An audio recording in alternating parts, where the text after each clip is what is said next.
నిన్న మా ప్రభుత్వ హయాంలో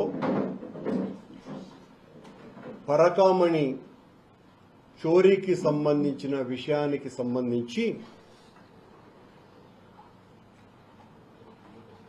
జ్ఞానశూన్య మూర్ఖేషు లోకేషు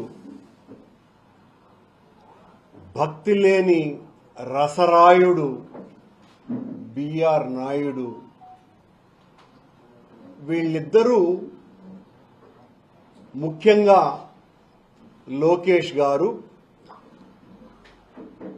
కరుణాకర్ రెడ్డి భూమన అధ్యక్షుడిగా ఉన్నప్పుడు ఈ పరకామణి చోరీ వ్యవహారమంతా నడిచింది అని వాళ్ళు చెప్పటం జరిగింది.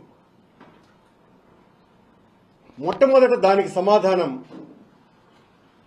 నేను అధ్యక్షునిగా ఉన్నప్పుడు ఆ సంఘటన జరిగింది నిజమైతే నా తల అలిపిరిలో నరుక్కుంటా,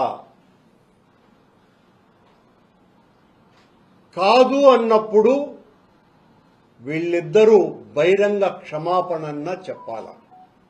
నా మొట్టమొదటి డిమాండ్ అది. తల నరుక్కోవటానికి కూడా నేను సిద్ధంగా ఉన్నా. నేను అధ్యక్షునిగా ఉన్నప్పుడు జరిగింది అని పదే పదే మాట్లాడినారు. నేను దేనికైనా సిద్ధం.